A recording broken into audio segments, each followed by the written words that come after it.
My name is Spencer Stewart. I'm chair of the Alcuin Society, and we're really delighted to have a presentation this evening by Robin Mitchell Cranfield.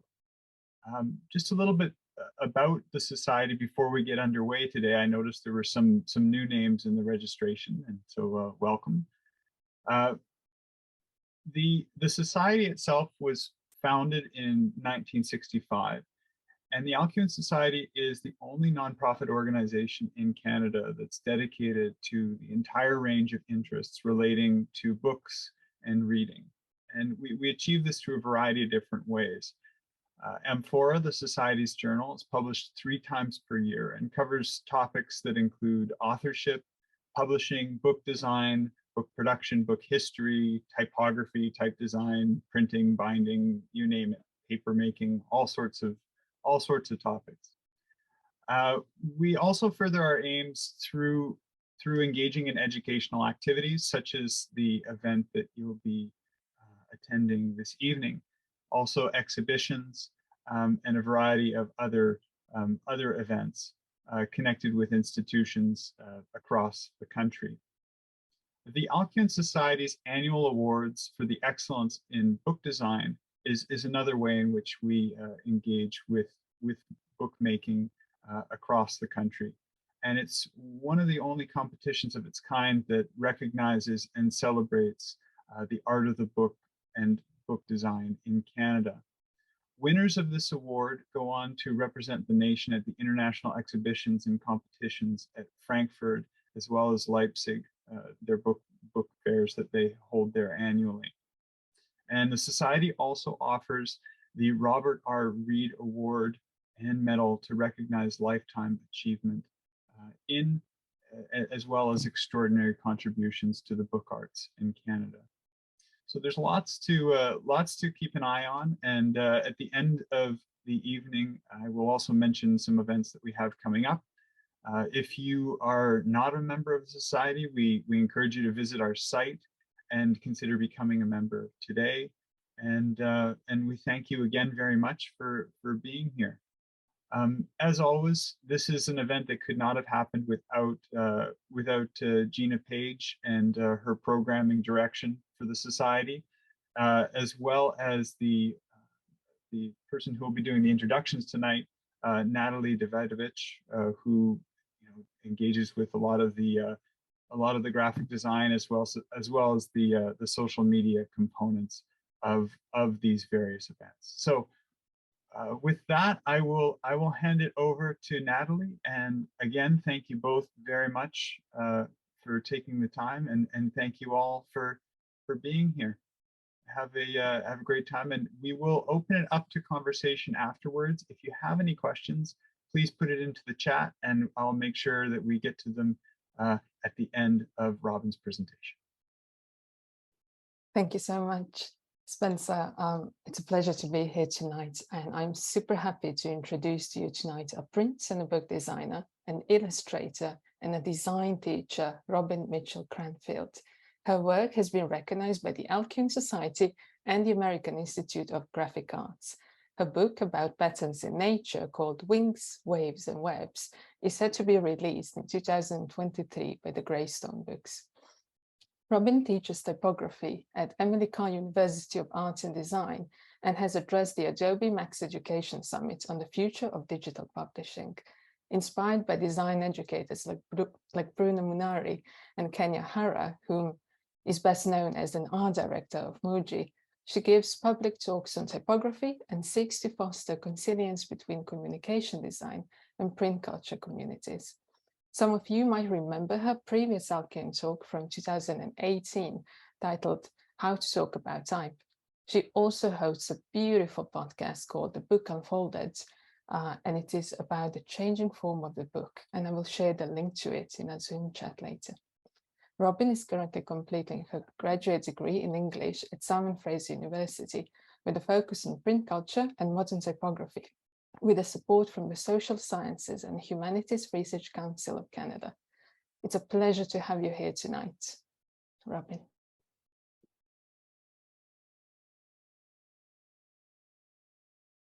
Thank you so much, Natalie. Good evening, and thank you for coming. Thank you, Natalie, for introducing me. And thank you, Spencer and the Alcuin Society for hosting this event. As Natalie said, I just completed a children's book on patterns in nature. I'm just going to share my screen. All right. So again, welcome. So as Natalie said, I've just completed a children's book on patterns in nature. And I was illustrating this book when I read Ulysses, which is partly how I got to start thinking about patterns in it. This summer, I presented a paper on a banana peel in Ulysses at the James Joyce Symposium in Dublin. And I'll present that this evening, footnotes first, with notes on pattern, consciousness, typography, and film, before I get into the paper summary. This will be about 42 minutes, if, like me, you like to know things like that. The themes of consciousness, time, and rapidly shifting media landscapes feel relevant right now, and that breathes life into Joyce's work. Contemplating or naming patterns can raise our consciousness, but patterns can also disassociate us from reality if they dazzle or numb us. They can distort reality, which is a modernist fear. Emerging technology brings new patterns into our lives, connecting us to new people and perspectives, but also making it easy to lose our sense of time and place in screen-based environments. We may now have a heightened awareness of these recent shifts in rhythms and patterns. Ulysses is set in Dublin on a single day, June 16th, 1904. Many events and people in it are based in reality.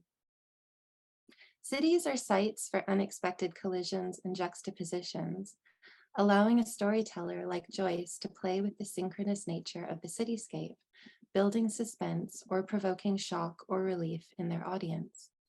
And again, maybe we can appreciate this more now that many of us inhabit an asynchronous environment part-time. The story is loosely structured on the Odyssey, also known by the Roman Ulysses.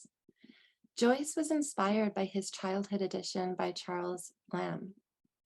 His Odysseus is a middle-aged ad salesman named Leopold Bloom. This is funny casting, but they are both everyman characters. They are positioned in their universes as good men, although flawed.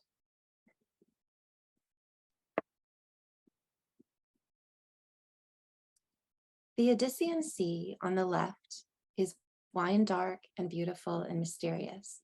And here on the right, one of Joyce's characters is calling the Irish Sea snot green. Many readers were provoked by these references to bodily functions in the text, which kind of includes me. I don't like reading about snot, but it's still a really beautiful book. Many readers were provoked by these references, but you can also see a kind of school kid joke applied to a classic here too. The difference in time between when the book is set and when it was published is only 18 years, as if we were looking back at 2004. Between 1904 and 1922, there was a pandemic and a world war, and Dublin ceased being British territory, right in 1922, actually. Some Irish names replaced established English ones, like Sackville Street, which was renamed O'Connell. In Ulysses, Sackville Street would be historically accurate, but sometimes Joyce refers to it as O'Connell Street anyway. One reading of Ulysses that I like is that Joyce wrote it looking back at people who are excited about the future and technology without being fully aware of what was in store for them, and without being disrespectful to the specificity of Irish history. I do find this kind of relatable since Facebook was launched 18 years ago. This is a little note on the characters. So Stephen Dedalus is Joyce's alter ego, and Leopold Bloom is an advertising canvasser for a newspaper. These two wander around the city, eventually meeting up at a maternity hospital in the afternoon. They return to Bloom's house, where they have cocoa and pee, and say goodbye. In the meantime, Bloom's wife, Molly, a singer, consummates an affair with her promoter, Blazes Boylan. I'm just going to give Blazes Boylan a red flower and Bloom a bowler hat. Ulysses has a lot of characters. Most of these people aren't important for this talk, but I'll give Bantam Lions a newspaper. Along with the many characters in Ulysses, there are loads of items: gloves, hats, shoes, photos, soaps, oysters, pearls, shells. Items like these make up many of Ulysses' 265,222 words, of which only 2 are banana. A critic named Hugh Kenner called Ulysses a chaosmos. It's confusing and destabilizing to have so many items on the page of a novel, sometimes laid out in long lists. Words and phrases are repeated in Ulysses, and as a reader, you're looking for something familiar to grab onto. So these repeated words stand out. One word that I started noticing when I read it was coins, as in this phrase. On his wise shoulders, through the checkerwork of leaves, the sun flung spangles, dancing coins. Aside from how pretty this phrasing is, I like the idea of sunlight becoming tangible through text. I don't think I would find a CGI version of this idea appealing in the same way as being provoked to imagine it in text form. This idea of small but sudden golden transformation occurring is repeated throughout the novel.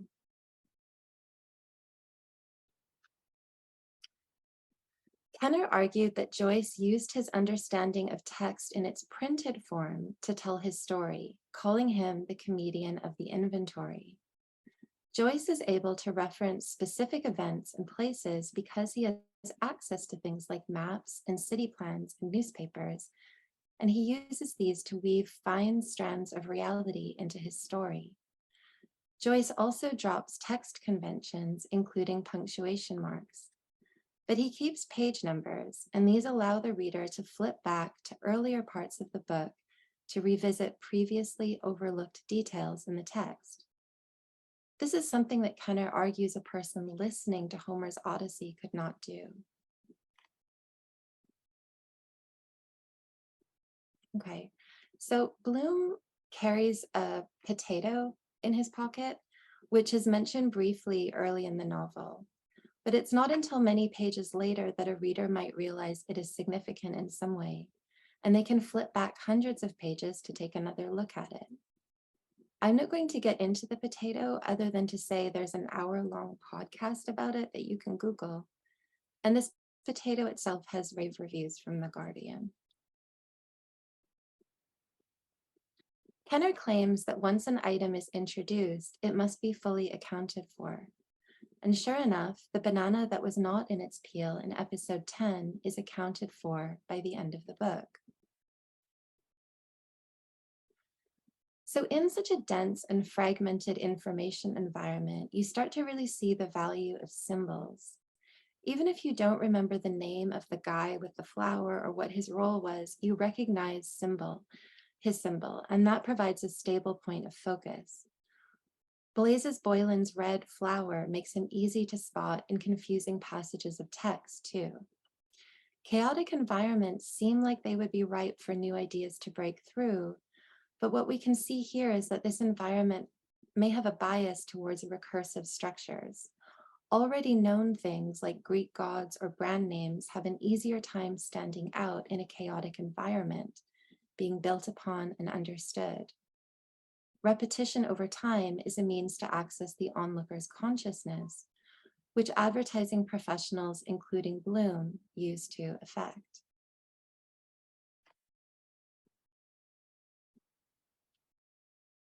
In 1922, there were avant-garde artists who were championing newer typographic styles. Figures like Jan Schichold and Tommaso Marinetti were working in this era with 20th century sans serif type, which was seen by some as an incursion of commercial type into artistic and literary spaces. It's interesting to me that typographically, the first edition of Ulysses resists the new typography. Its aesthetic is actually very booky. Sylvia Beach's 1922 edition of Ulysses was a beautiful object. This might be the only rare edition of a novel that I really wish I owned, but it was like $300,000 to get a copy, so I don't. It was made by Maurice Derentière, who enjoyed darning socks and was a connoisseur of fine cakes. Joyce wanted the color of the cover to match the Greek flag, with the white letters appearing like chains of islands on it. And thanks to Spencer for this beautiful photo. I love this photo. So because this is the Alcuin, I'll just add in a short note about the book's production. The blue itself was difficult to achieve and required the Dijon-based Derentière to travel to Germany, seeking out the pigment. This was before printers shared a global color system like Pantone. However, even now, this type of bright blue can be difficult to achieve and manage on press. Like, I've had problems with this blue on press myself. It's in keeping with everything else I've learned about this book that Joyce picked such an unstable, difficult, beautiful color. I think this is the best Ulysses cover.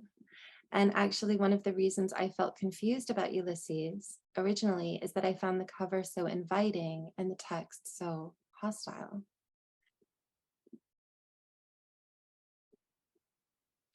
The type used in the interior of Ulysses was an Elsevier or Elsevier style, which is a humanist style. It's kind of like a murky term, but it essentially is like an early modern with larger openings in a Dutch style. So it's a humanist style. And at the bottom is the actual type that was used. The Beach edition was set by hand. And even though Joyce was rewriting parts of it on press. So first of all, Derentière is a hero in this story. But secondly, Joyce had input into the font choice. And I think it's interesting that he used an early modern face rather than a more rational modern one like Dido. I'll pick that up on another day because we have to get to the banana.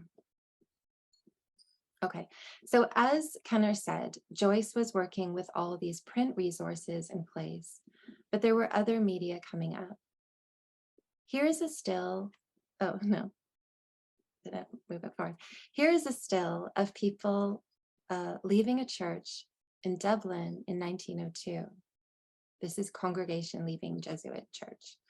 At the right, in the upper right here, are posters advertising a sermon by the Reverend John Conmee S.J. When Ulysses is set, film had begun to enter people's lives, allowing them to see themselves and one another from new perspectives. And so just to be clear, this is a still from a short film. It's not just a photograph. And one of the things that caught me, you can watch it on YouTube actually, is just seeing the people look into the camera and just that feeling of looking at people from the past in that way, directly. Okay, so meanwhile, when Ulysses was being written, movies were on the rise and Joyce was a fan. He was a big fan of movies. These movies used text because there was no sound, but when text is juxtaposed with image, it can make the perspective of the writer slippery. In Charlie Chaplin's The Kid, does alone tell us what this mother is or how she feels? The camera allows the viewer to perceive and deduce all kinds of unstated things about her. So to take this point further, here are newspaper scenes from two stories about cities. And I'll just pause to let you read the text on the right.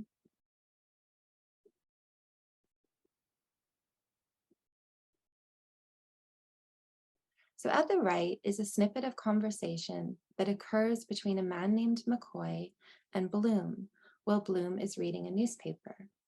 Joyce does not use punctuation marks, making it unclear whose consciousness we are in, or when someone is speaking aloud and when they are thinking. There isn't much of a barrier between the thoughts Bloom generates and the advertisement he reads, which is just collaged into the rest of the text. At the left is Maggie Chung-Maniuk reading a newspaper on film. We observe her expression and body language for clues about what is going on inside her head and what she might be reading or thinking.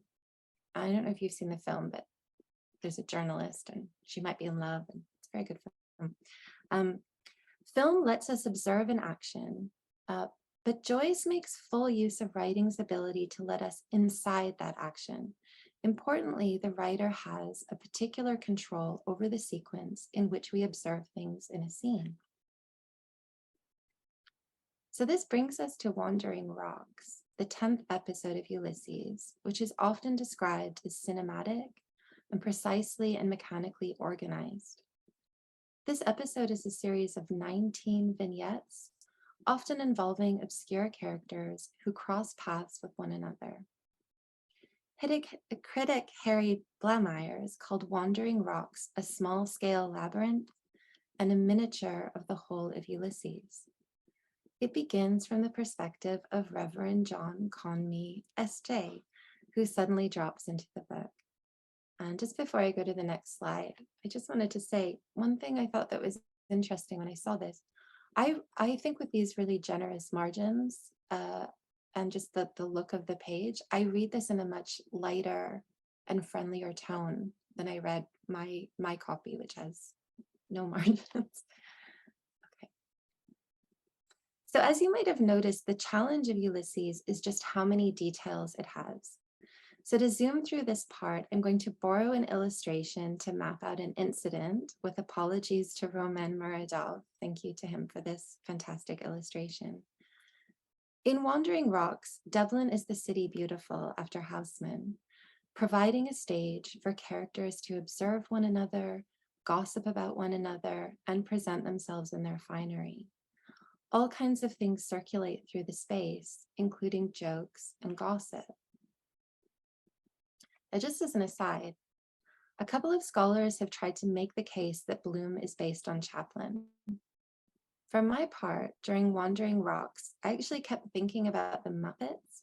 I got distracted thinking about how great a Muppets performance of the Odyssey would be. Only later did I realize how much sense that association made, because Wandering Rocks contains explicit references to vaudeville, just like the Muppet Show. Okay, so here we have these characters that I previously introduced you to. There's Bloom with his hat. There's Boylan with his carnation. He's got a carnation in his mouth, and Lyons with his newspaper.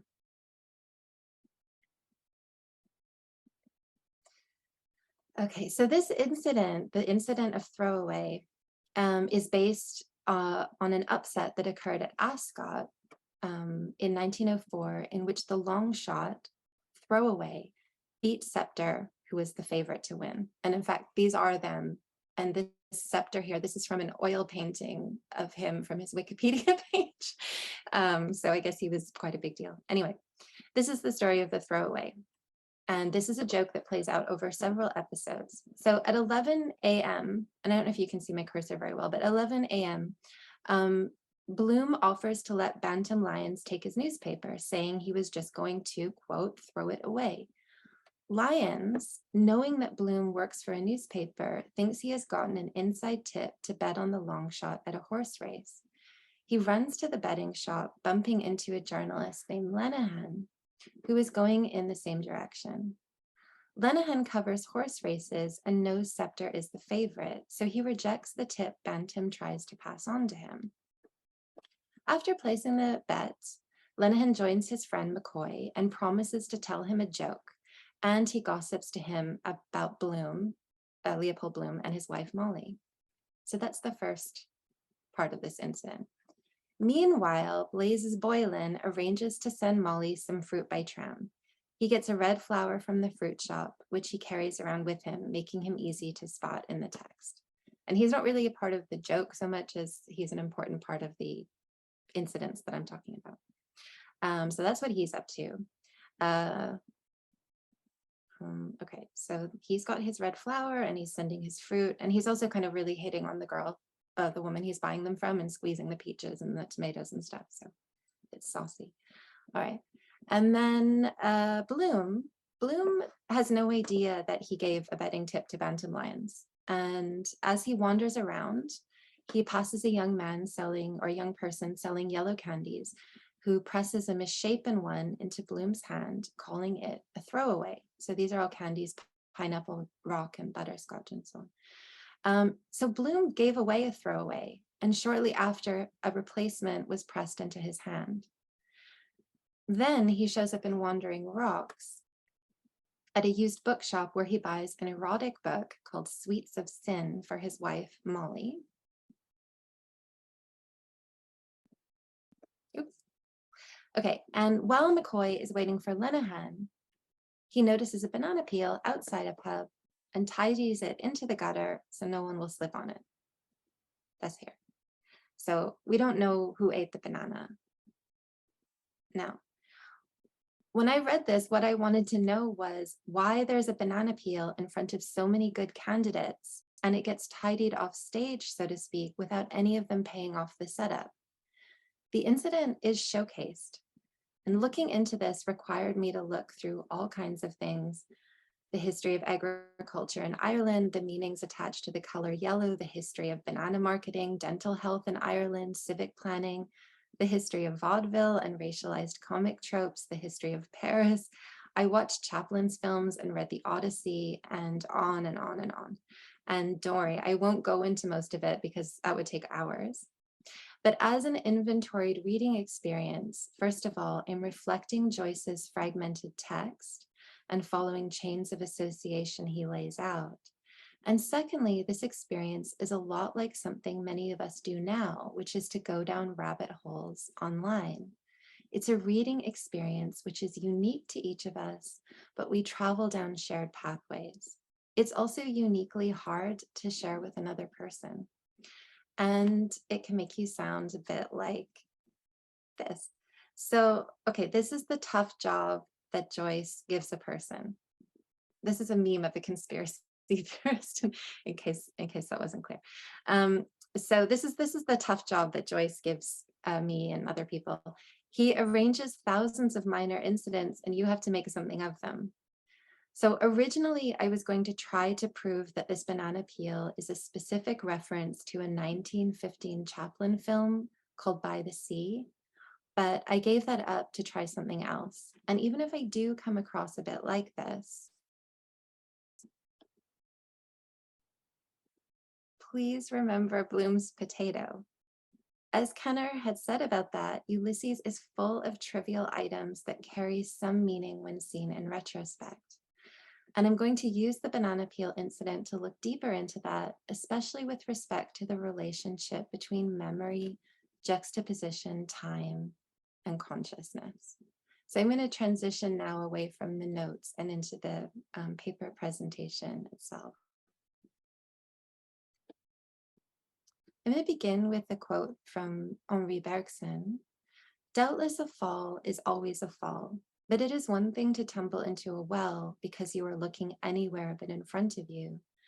It is quite another thing to fall into it because you are intent upon a star. It was certainly a star at which Don Quixote was gazing." Okay. So I'll shift into that paper now, where I consider a brief encounter between a coroner's secretary named McCoy and a banana peel in the typographic, mechanical, sensuous, and cinematic landscape of Wandering Rocks. Okay, so the banana encounter in Wandering Rocks is just one of many ephemeral events or non-events in Ulysses, in which a character is juxtaposed with a brightly colored item shining descriptively from the text's gray typescape. These shining objects form a stream of loosely connected actions or thoughts which form webs of associations, creating a disorienting reading experience, infrequently relieved by narrative consilience. Ulysses' ancestor, the Odyssey, employs repetition, a mark of the oral tradition, through consistently applied epithets. The sea in the Odyssey is always wine dark. Ships are always black and swift and not brown or wobbly, and dawn always arrives with rosy fingers. I took this observation from Emily Wilson, translator of the Odyssey, who explains, this repeated description, or these repeated descriptions, assure us that once we know the patterns, the world will follow a predictable rhythm. Ulysses sets up such rhythms to break.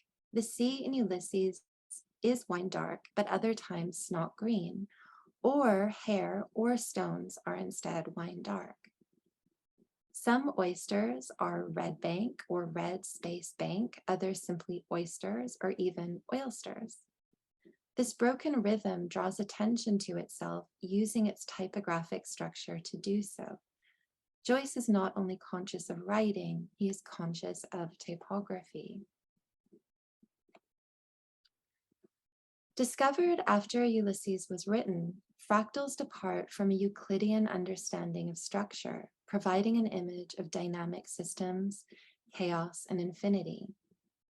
Ulysses' recursive structure can feel dizzying, and I note that repetition is a strategy for both raising or lowering consciousness in a reader or listener. Repetition also creates the potential for pattern disruption, which may trigger observation. For example, a surprising punchline to a well-worn joke may revitalize it and draw attention to the assumptions upon which the joke was first based. In my examination of Joyce's variation on a well-worn gag, I borrow from Fritz Senn's suggestion that in Ulysses, quote, almost any passage would do to illustrate a principle. And from Flicka Small's argument that food items in Ulysses form a meta text contextualizing 1904 Dublin. The event I describe is that McCoy nudges a banana peel off a pathway outside a pub and into a gutter with his toe, thinking, fellow might damn easy get a nasty fall. I find it so hard to read Ulysses, I'm sorry. Fellow might damn easy get a nasty fall there coming along tight in the dark. And by tight, I believe he means drunk or inebriated. So that's the incident. In translating the city of Dublin into a typographic codex format, Joyce has created a modular structure mirroring a second modular structure, each with infinitely re-inhabitable spaces and repeatable parts. He fills this structure with repetitive, imagistic, and intuitive prose, creating a patterned structure filled with light and shadow, open to interpretation by the reader. Ulysses directs the reader's attention to the surface of the page, drawing the reader's attention to its material form. What Hugh Kenner described as the gray, unbroken paragraphs that numb the mind provide a foil against which descriptively light and bright items stand out.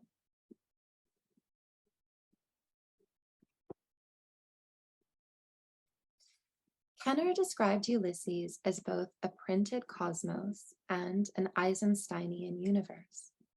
Significantly, Joyce placed this banana peel in a typographic landscape, but it had already been developed into an icon in newspapers, music hall, and film.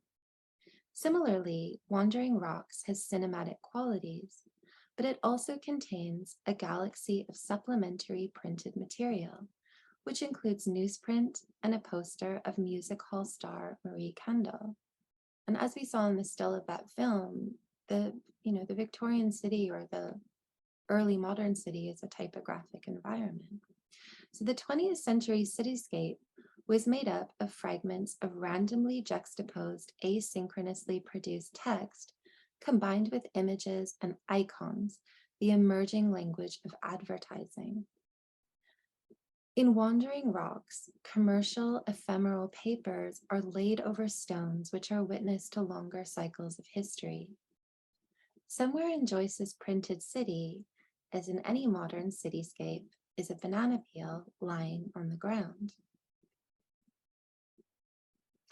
Bananas belong to a pattern of golden fruits in Ulysses, including mangoes, melons, and pineapple rock.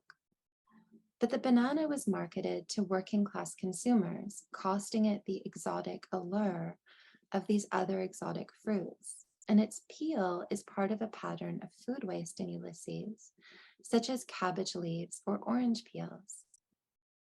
Bananas became popular in modern cities before civic waste management was institutionalized. So while wealthy neighborhoods were privately serviced, in poorer ones, food waste grew rotten and slippery, a danger which banana peels came to symbolize in the popular press. This was presented both as a serious public danger and as a joke. The Weekly Irish Times in 1890 contained this variation on the banana peel joke. And I'm not good at delivering Irish text. I'm sorry, just see through me. Did you get onto that banana peel on the stairs? Asked one office boy of another. Yes, replied the other with an expression of feeling. I tumbled. Slipping and falling is a classic joke. In the Odyssey, drunken Elpenor is startled, jumps up, and falls to Hades in a reversal of fortune both tragic and comic. The introduction of the peel into the joke introduces a heel who's required to set up the fall. This absent figure, as imagined in American popular media of the time, was often working class and typically Irish, a trope stemming from the vaudevillian trade and racialized and ethnic stereotypes. According to Virginia Jenkins' History of the Banana, Harper's Weekly's 1880 Banana Skin Butcheries depicts, quote, an Irishman leaning against a wall and dropping a banana peel on the sidewalk in the path of a dignified gentleman wearing a top hat and carrying a cane. The second panel shows the gentleman being carried off on a stretcher, the banana peel still lying on the sidewalk. The two panels are labeled cause and effect. And rule number 2 in a 1918 safety handbook for children from Scribner's similarly warns, a bit of orange or banana peel carelessly thrown upon the pavement could permanently debilitate a passerby. In the absence of a safety net to catch the fallen, model Victorian citizens were anti-litter.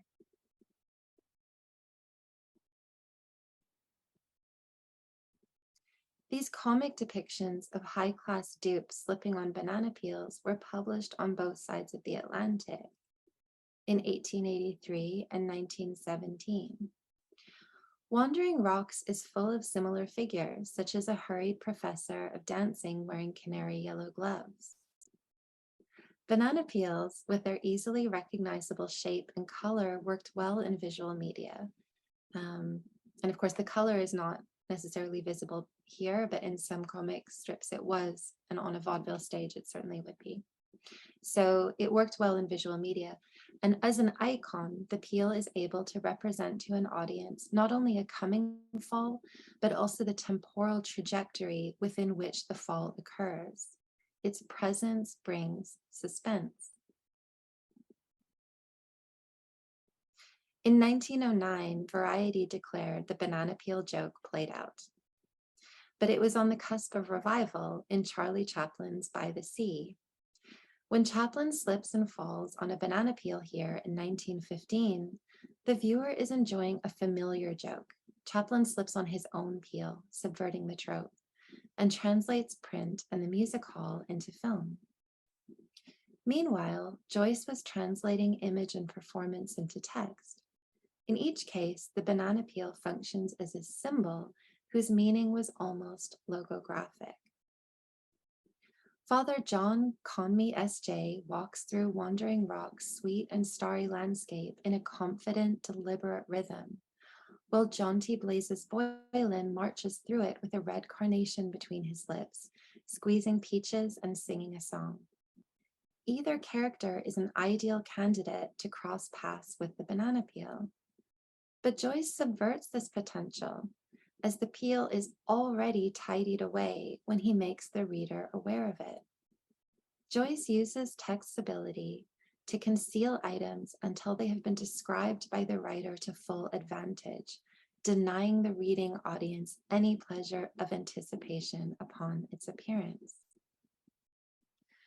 McCoy's interior monologue about the banana peel is sudden and highly focused, as if highlighted by a spotlight or a cut to by a camera. Slapstick as a visual gag is challenging to code into text, while it is well suited to silent film. but it is more challenging to depict the absence of an action on film than in text. McCoy's observation conjures up in our minds what could have occurred but didn't, triggering in the reader an involuntary imagination of that action, occurring simultaneously with the received understanding that it didn't and would never occur. Wandering Rock's incorporation of newsprint and music hall posters may also contain the visual language of early 1900s local actuality films, as detailed by Cleo Hanaway in John McCord's Roll Away the Real World. Could the Wandering Rocks also contain the silver screen of Joyce's own time? As Christophe Wall-Romana argued in his book Cinepoetry, Chaplin was a meaningful figure to many of Joyce's contemporaries in Paris, both in his themes of trauma and recovery, and in his empowered status as a celebrity artist. I would not be the first person to suggest that Chaplin lives in Ulysses, but it is difficult to establish that the banana peel in Wandering Rocks is a specific reference to By the Sea. Despite Chaplin's peel's tantalizing placement in 1915, By the Sea, in the path of an eccentric everyman who is awaited by an impatient wife and is plagued by a violent, drunken giant.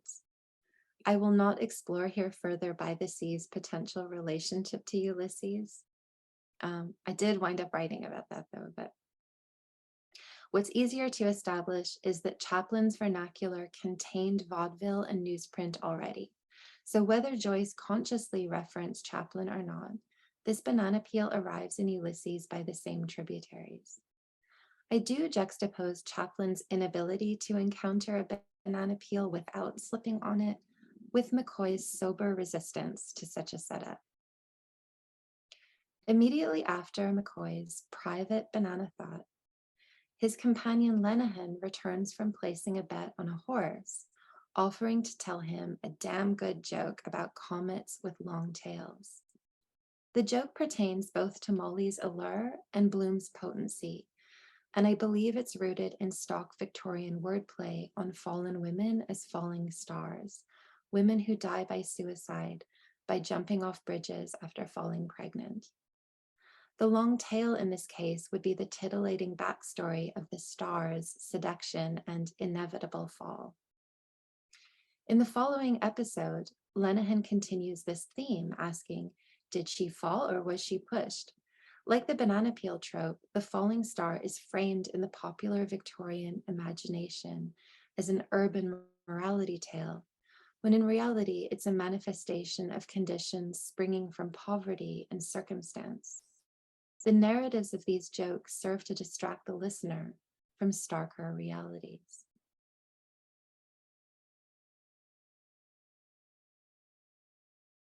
But Lenehan himself is part of a genuinely funny joke. So Lenehan doesn't tell good jokes, but he is part of one. As part of this, he has bet against a horse named Throwaway, who later wins the Derby. This incident was set up earlier in the book and touches many characters, including Bloom and his rival Boylan. Lenehan boasts of his upcoming win against Throwaway, which will not occur, just as McCoy is tiding a smaller golden throwaway into the gutter. McCoy's deflated slapstick and Lenehan's depressing joke about falling stars exemplify Ulysses' employment of deliberately flat humor. Marian Ide argues this, citing an anti-Semitic joke Bloom relates to a group of Catholic acquaintances in a failed bid for social inclusion, which leaves the reader, in her words, more uncomfortable than amused. Ide proposes that Bloom, who is Jewish, demonstrates a generosity that deflates the assumption of parsimony that his failed joke relies upon. An earlier critic, Marvin McGalliner, noted a similar incident in The Dubliners. McCoy plays up an Irish stereotype to win his companion's goodwill, but gains only tolerance. Like Bloom, McCoy's demonstrated behavior when encountering the banana peel is in opposition to the comic trope stereotyping him. Joyce drains each stereotype of both its comic potential and its implied accusation. In this, sorry, I should wait a second to let you read this.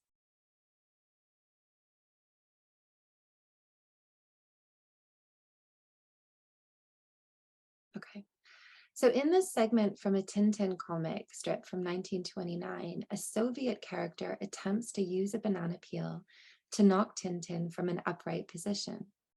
This is another case of a foiled banana peel setup.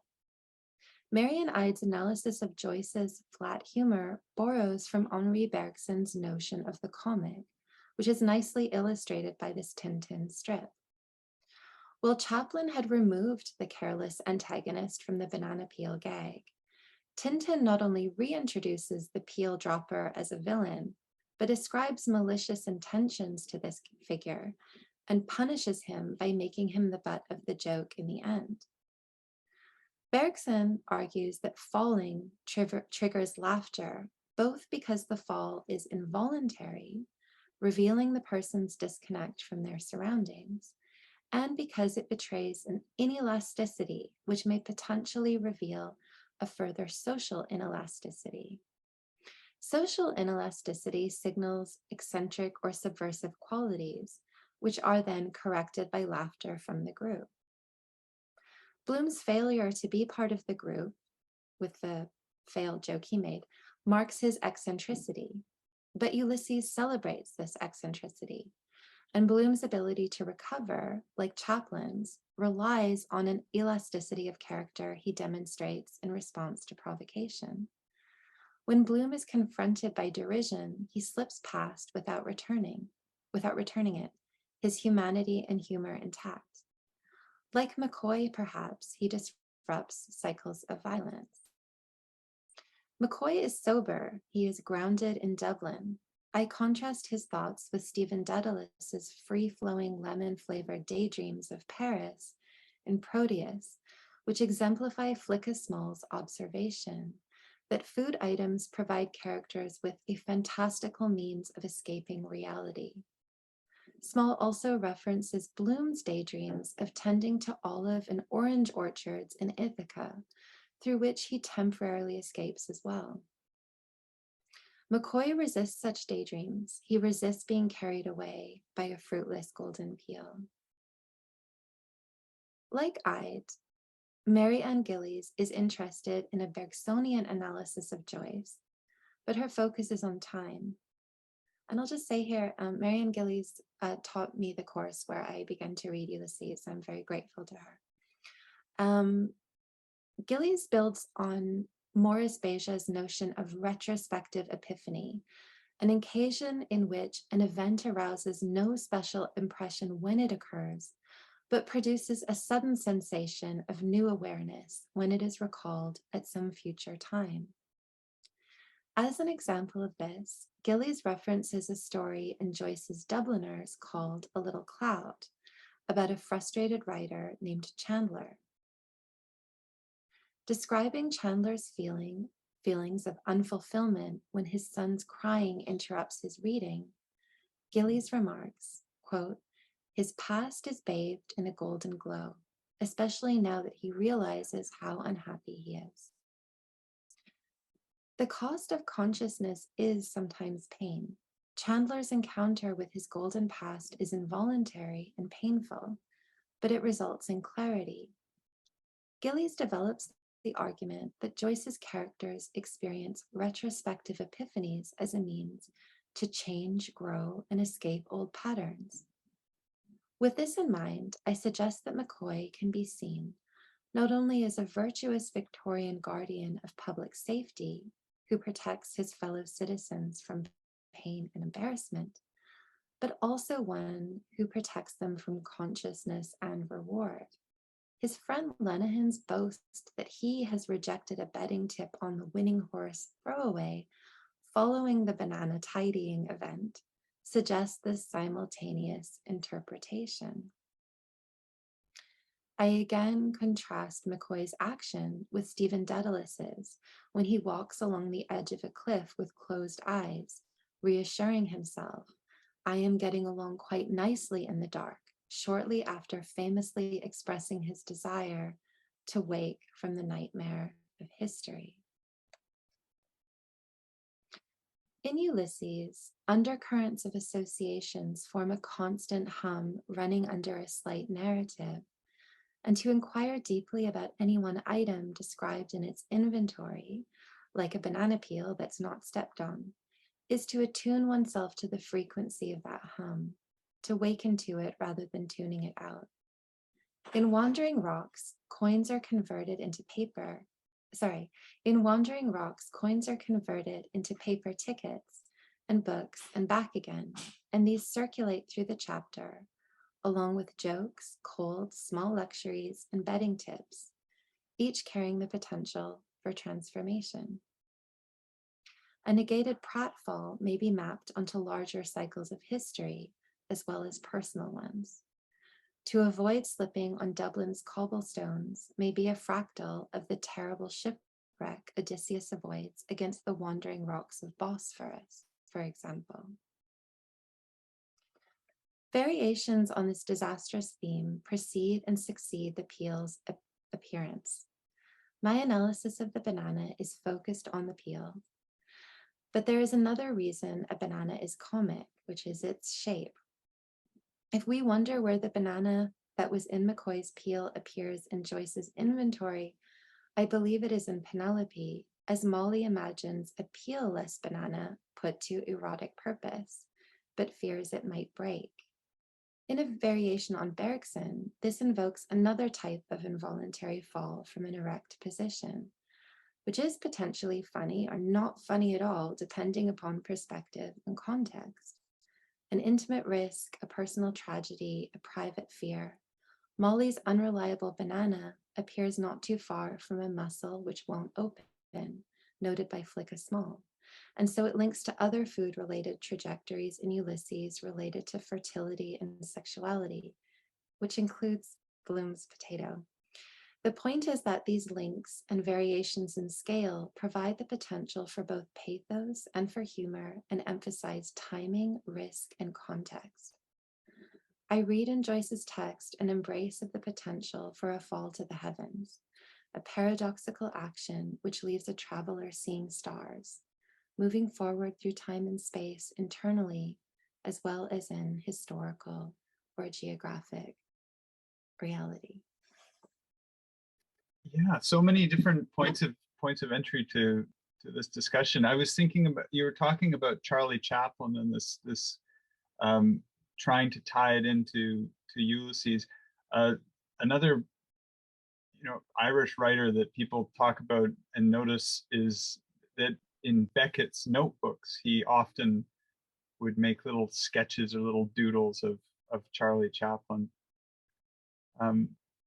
I was wondering in these discussions of sort of slapstick or this what's quite a sort of visceral type of comedy as well. It's something that it has a tradition to it, but it's also something that is grounded in the slip. Is anyone sort of discussing mirror neurons or seeing someone when they slip and being able to almost in a sense feel that slip or even imagining it and reading the text? Oh, I didn't come across that. That's a really interesting question. I'll probably go and try and find that out. I think I thought kind of what was interesting about it in terms of the different perspectives that Joyce was thinking about with the availability of film and this idea of his sympathy with the faller. So I think, if you see someone slip and fall and maybe you laugh at them, but if you see yourself in their position, it's not going to necessarily be as funny. And so that way in which he wants to inhabit everybody's different perspective, I think maybe speaks a little bit to what you're talking about, but I didn't come across that particular thing. I do really like that question though. I don't know if anybody has any questions for me. If not, you could always could just email them to me later. Hmm. Thank you, Sophie. Another thing that comes to mind in terms of the modern, the banana or food in some sense as a reference point, and even thoughts of travel. In looking through the history of Dublin, where were the bananas coming from? Yeah, so let's see. I believe they were okay. I'm not going to locate the country because I'm going to forget, but certainly from the global south. And one of the things I found out about the banana, the Victorian banana, that really interested me, and part of the reason I'm a little bit confused for a second, is that we don't actually have the same banana as the Victorians. Our banana is the Cavendish. Victorian banana was the Gros Saint-Michel. And so obviously, I've never had one of these bananas because they died out from monoculture. They no longer exist, which is one of the many things that they have in common with potatoes. Yeah, so they were imported from the global south. But the weird thing is, though, that we have kind of tasted the Victorian banana because that's what our artificial flavoring is based on. So we retain the symbol of the banana and we retain the flavor of the banana, but when we have a banana now, it's not the same experience. And since I'm talking about all of this, the Victorian banana was also sweeter, and that made the peel more slippery. And so that might have been, it was more of a big deal. Mm. Also, everyone had leather shoes. Anyway, Cobble, of course, as well. Cobble would add a whole other. Yeah. The foundation would be. Yeah. I saw that Cecilia wrote something. Could you share more about your study of the typographical arrangement of the trivial objects that you focused on? You quoted a poetic imagery of how particularly light and bright items stand out. Did this help you make sense of the plethora of objects in Ulysses and zoom into the banana peel in the end? Yeah, so there are a few instances in Ulysses in which Joyce arranges type like as if it's in a newspaper, like he employs like a boldface type. But in the case of the light and bright icons, it's just seamless and with the rest of the text. And you're touching on something that's kind of interesting because not everybody reads visually, which isn't something that I realized until a few years ago. So when I read, I tend to picture a lot of items as I go, but for some people they don't. And it would be an interesting conversation to know how that occurred to them. What I meant was that the type itself is just gray, it's just black and white. And so there was something really appealing to me about every, it's like, it's on a page, it'll talk about, lemons. There'll be a lemon and then another lemon and then another lemon. And after a while, the first couple of times I take it as an incidental lemon, like that somebody squeezing lemon in their tea. It's not very exciting. But by the time lemon has come up, 4 or 5 times, then I start thinking about lemons. And the contrast of that lightness and brightness contrasts with the typographic medium, much in the same way that Stephen Dedalus in Dublin is wishing to escape the grayness of Dublin. He's imagining Paris and he's escaping to Paris, thinking of lemons. So he sees trees and they're lemon trees. He sees houses and they're lemon houses. That's kind of what got me interested. I also just really like snacks. I think that's part of it. I just like food. So I started noticing all the golden items and that made me curious. I hope I answered that question, Cecilia. Brady, does the return of the banana in the text signify and perhaps realize the fall that was averted in Wandering Rocks? Yeah, that's a tough question. There's definitely, so one of the themes in the book, which I didn't really mention, is that Bloom and Molly are kind of estranged from one another because they're both grieving over the loss of their infant son 11 years earlier. And so this day in which he consummates an affair with somebody else it's a move forward for them. It's a very upsetting move forward, but it's a move forward nonetheless. So in that respect, her thinking about that banana and the way in which that banana might break, yeah, I think it indicates that this could be a move forward, but that it's fraught. There are falls that could happen. Thank you for these questions. I hope I am answering them. You're talking about repetition, the way in which it, in some ways, it almost breaks down, right? Ulysses is using the same word, but he phonetically breaks it down. It's also there's scholars have constantly looked back at the process of setting the type of Ulysses, and knowing that there was this circumstance of him almost editing it as the type was being set. It leads all this speculation as to what's going on here with the spacing. Sometimes there's spaces in between, as you'd mentioned in the talk. I was wondering, just thinking about your own relationship with reading Ulysses. How many times have you sort of come back around on the book, or was it something that you came to in one experience? What's that been like, your relationship to the book?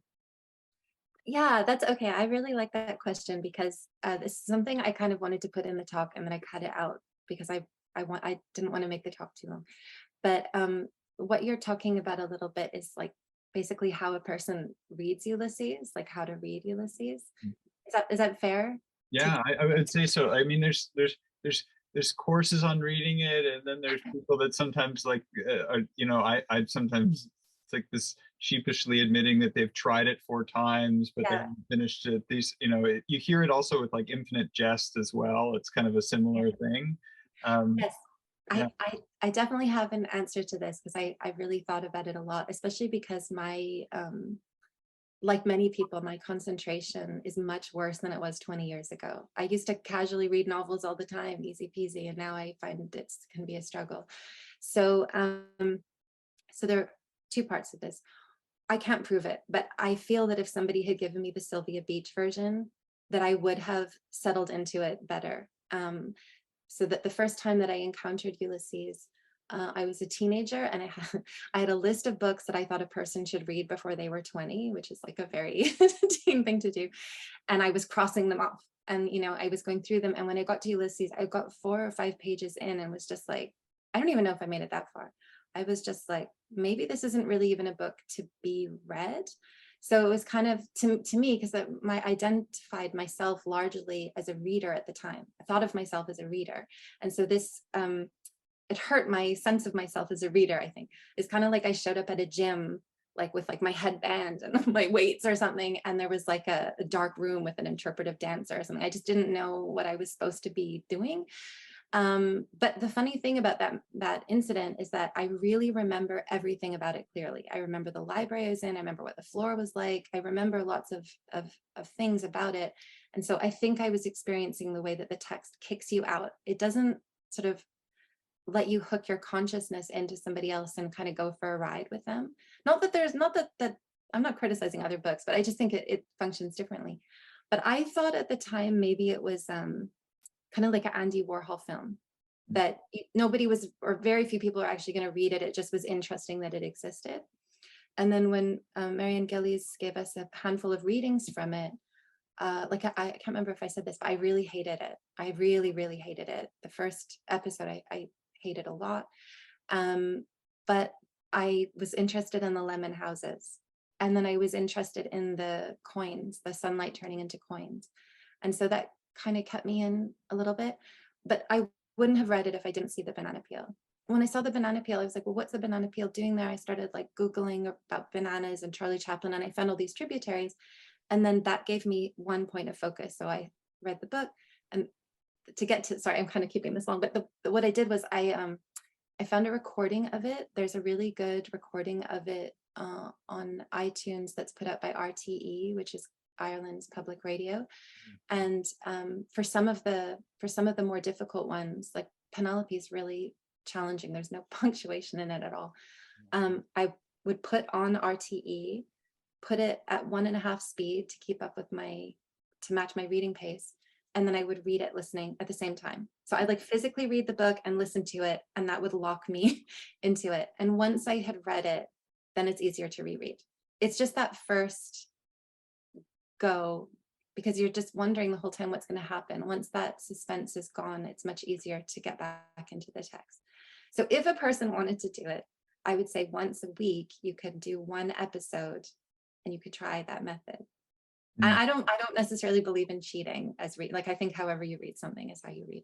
But I'm very impressed with people in the 1950s who just read it. Or what? That's incredible to me. Congratulations to them. I'm impressed. I hope I answered your question. No, absolutely. I mean, it's one of those things where it seems that in retrospect, looking at Ulysses, the model of the network or disassociative approaches, something that is now so much our reality, our modes of communication. In some ways, we almost recognize it more. In a way, there seems to be a lot of scholarship right now on the overall structure of Ulysses, more than anywhere else in the 20th century. And they've spent a lot of time writing about Ulysses. What's that like to sort of, you went to a conference around Bloomsday. I mean, it's become almost a tourist attraction around a book that is notoriously impenetrable. That must be a kind of a weird experience. Yeah, the conference was interesting because I was such an outsider myself. I don't, I'm not integrated into that universe. And many people there, they go often, they go frequently. People had rituals and routines. And it's really embarrassing. I took a picture of it and then I didn't put it in my talk, but I knew that people go and do things like they'll go and they'll eat the same lunch that Leopold Bloom ate or something. I didn't do any of that. But I did stand outside of the temple pub and eat a banana. So I did it. Yeah, I thought it was interesting, and it was interesting presenting it because people in the audience, many of them know Ulysses better than me, or they know certainly Joyce better than me. So it was kind of interesting to be around people with that level of embodied knowledge. Also, it's kind of incredible to me that the book is a book of Dublin. That's how I got there. That's how I went to Dublin, is like the book worked. It brought me to Dublin. So yeah, I really like that question a lot. And I'm trying to think if there was anything else about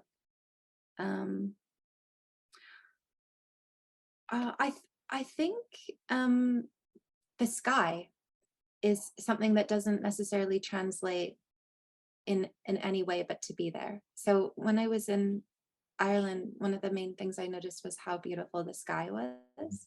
We'd have these like very, very dramatically cloudy days. And when the sun came out, you really felt it. And that gave me a little bit of insight into the way that the book is structured so much around cloud and sun and gold breaking through. I think that's something that I appreciated more from physically being in that space. In engaging with Ulysses the way that you have, thinking about the structures and this tradition of modern literature of writing consciousness in a way, or trying to inhabit someone's thought process and in that really fragmented way. Has it changed any other books from that period of time for you? What are some that you're maybe have on the horizon to kind of tackle in a similar method? Or Yeah, okay, so that's really interesting because it hasn't yet changed that many books for me, but it's changed a lot of art for me. So when I was doing an early iteration of the essay, I was going to talk about Andy Warhol's Banana Peel, the Velvet Underground cover. And so I went down a whole road and I was reading an essay about Andy Warhol and Foucault. And so I was looking at these Andy Warhol pieces, and Andy Warhol was a really big fan of Ulysses and kind of made his own version of it. Anyway, I was looking at these pictures, and obviously I respect Andy Warhol as an artist, but I never really thought that deeply about him. And all of a sudden his images looked really profound to me. They looked really sad and like these kind of like very distressing and sad images of modernity. And I was, it's kind of, I guess I would say it's kind of like a lens that sharpens other things. Like I'll look at something and I can't quite, that's a really good question. I should try and figure out how to describe that particular process. But yeah, I feel like it's made things a little bit more raw. Maybe that's what it is. It made me feel a little bit more raw because I think I'd gotten a little bit, I had a design teacher once who said, if you're not careful, you get fossilized. And I think that's what was happening for me with art. I was thinking of art as something that's clever or art as something that's aesthetic.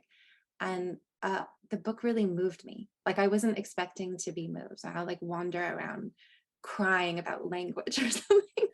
And so I think that kind of opened me up maybe to other experiences.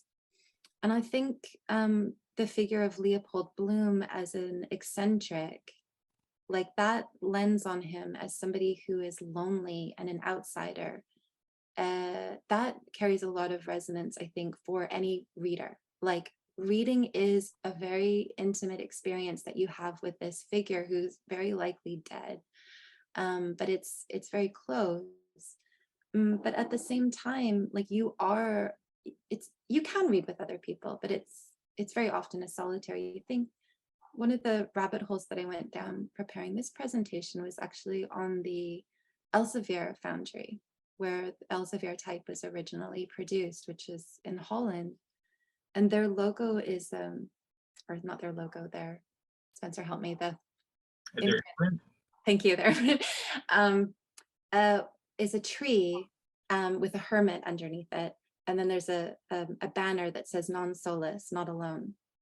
And I thought, I mean, I don't know that Joyce was making a reference to the Elsevier foundry, although Elsevier book collecting was pretty hot in the early 20th century, so maybe he was, I don't know. But I thought this idea of being alone with a book or being told you're not alone because the book is there to connect with the ideas you're exploring speaks a lot to Leopold Bloom's position. He's got all these ideas and these thoughts. He wants to talk about them with people, but he has a difficult time connecting with people. And Joyce that was something that preoccupied him. Does nobody understand? Like he wanted to be understood and he wanted very badly to understand other people. And then he makes these very difficult to understand books as a way of managing that. There's something about that I think is really ridiculous and really beautiful, you know. And then the other thing is that there, in reading a biography of Joyce, his difficulties with his sight, you know, his eyes seem to have caused him problems at least his entire writing life. I wasn't even really sure what his ailments were, but it's interesting you mentioned the sensitivity to light. Yeah. And to see the visual quality of his writing. Yeah, that was something that came up at the conference a bit, actually. I think it came up partly through disability studies and often related to Wandering Rocks, because there is a figure in that who doesn't have sight. So I think there were 3 different presentations that touched on that. Cleo Hanaway Oakley, whose work on film and Ulysses I referenced in this, is working on that. So yeah, I have a feeling there'll be more discussion about that and typography, things to do with sight. I have wondered, and I'm not a medical person, and I apologize to the medical community for this wondering that I have, but I did wonder in the book, he's to me kind of touching the electrical heart of something. He's touching on every system. He's bringing every system into and running it through himself. And I wondered if that was hard on his body. I mean, I'm not saying that damaged his eyes, I understand. But I did wonder if it was physically hard on him to run that much through him, if that makes sense. If he was, because there's something about Ulysses, I find that if I spend too much time with it, it makes me feel a little bit manic. Like, I'm like this, it's like this, it's like this. It's a kind of, you want to tell other people, but you also don't want to, you know, irritate them. And so for him to have been at the heart of that, producing that, I just wondered if it was hard on his body. Wow. But Well, thank you so much for this. This was just a fantastic glimpse into it. And look forward to hearing more in terms of engaging with typography and all other sorts of approaches to the for this book. I'm sure we'll all have a second look at Ulysses now. We start looking at different approaches for sure. With that, we'll probably wrap it up for this evening. I want to take this opportunity to let everyone know about next month. We'll be having another event, and that'll be Thursday, October 6th. So it's pretty soon. We'll have the links and the event up through social media and our website fairly shortly. It'll start at 5 p.m. Pacific time, and it is Richard Kegler. He will be his topic will be metal type in the 21st century, and the introduction will be done by Gasbro Press's Andrew Steeves. So this will be an exciting other event on in October. And with that, Robin, thank you again, and Natalie, thank you so much for tech support and the introduction and everything else. And all the best, everyone, and have a good evening.